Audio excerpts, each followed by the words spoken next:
My name is Miss Haley and I'd like to welcome you all back to the Girls Inc. YouTube channel. Today we're going to be doing a bedtime story. It's going to be the start of my sleepover series, so get comfortable. I got my onesie on, I have some friends here to read my story with, a cozy area, so you guys are welcome to do the same. Feel free to watch this video anytime, or if you want to watch before you go to bed, that's good too. Today's book is Sofia Valdez, Future Prez. Leave comments below if you guys have read this book before and if you guys like it. I'm gonna start. Sofia was a baby who got things done, helping her family before she turned 1. She and Abuelo went out every week to help elderly friends around Blue River Creek, who couldn't get out and about on their own, and with no place to gather were stuck home alone. Raking the leaves, taking pets for a walk, or just dropping by for a treat and a talk, Sofia Valdez did as much as she could for her family and friends and her whole neighborhood. A dreamer, a doer, a real-life go-getter. Most people like good, but Sofia liked better. Each morning, Abuelo walked Sofia to class. They walked home again along Blue River Pass, making plans, munching cookies, Abuelo and girl, except for that Tuesday when Pup saw the squirrel. With a howl, Pup took off, racing all through the town, over, under, beneath, and around. Sofia scrambled to try to keep up with the hollering man and the bellowing Pup. Up the squirrel ran to the top of a hill, made of leftover junk for the local landfill. They reached the tip-top of that mountain of trash, which jiggled and broke with an ear-splitting crash. "Ouch!" cried Abuelo. He struggled to stand. "A dangerous mess," he said, grasping her hand. The next day, Sofia walked to school solo, but it wasn't the same without her Abuelo.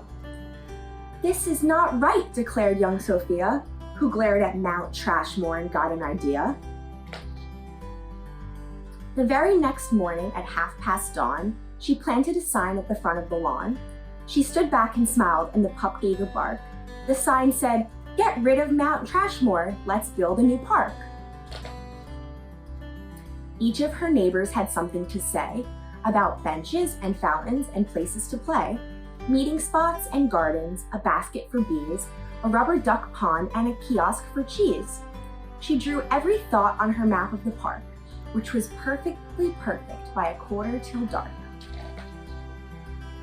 She drifted to sleep in her soft, cozy bed. Then bam! She woke up when a thought smacked her head. Her heart skipped a beat as she realized each one of her neighbors had said, "Let me know when it's done." They all thought Sofia could build it alone, and how could one girl do so much on her own? The weight of that thought made her tender heart ache as night thunder growled and she laid wide awake.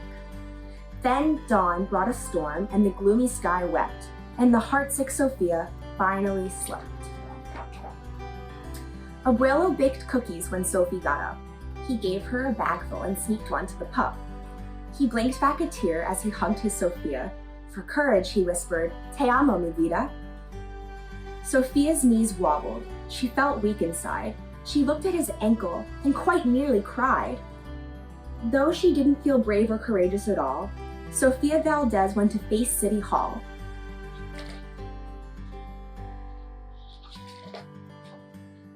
The mayor's office sent her to room 401, the Blue River Creek Department of Fun, which sent her downstairs to room 302, the office of duck ponds and cool things to do, to the office of monkeys, the Department of Cheese, the division of fountains and meetings and bees.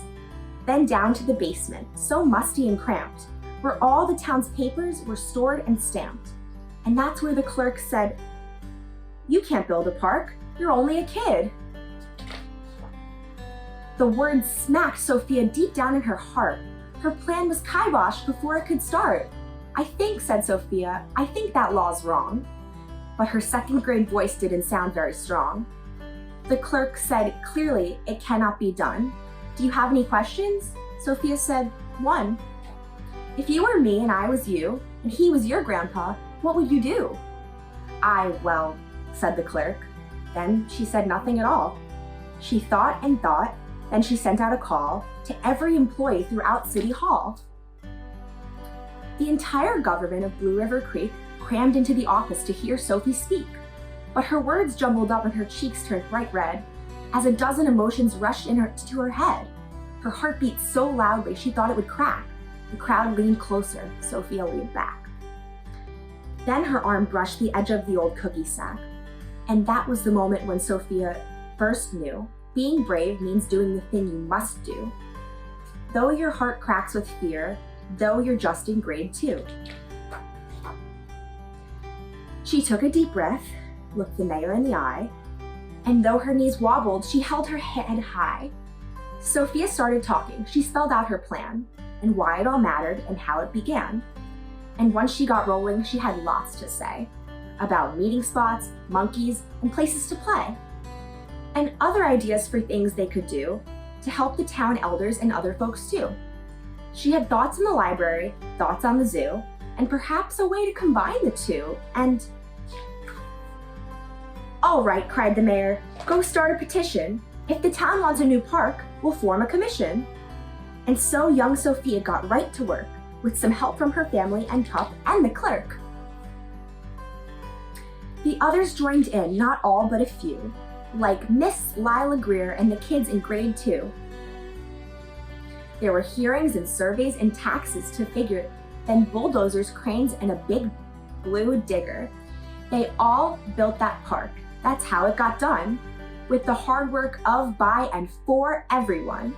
But it began with the dream of one person, just one, who laced up her shoes and led the way to help Blue River Creek get a new place to play. Now every evening till long after dark, the citizens come together in Citizens Park. They all hold this truth to be self-evident, that Sofia Valdez could grow up to be the president. Until then, Sophia, that real-life go-getter, helps Blue River Creek get better and better. The end. So that book was Sofia Valdez, Future Prez by Andrea Beaty and illustrated by David Roberts. And here's what it looks like. I really hope you guys enjoyed our first episode of the Sleepover series, Bedtime Stories. I hope that you guys tune in for the second episode. I hope you guys have a good night and I hope to see you guys soon. Bye everyone.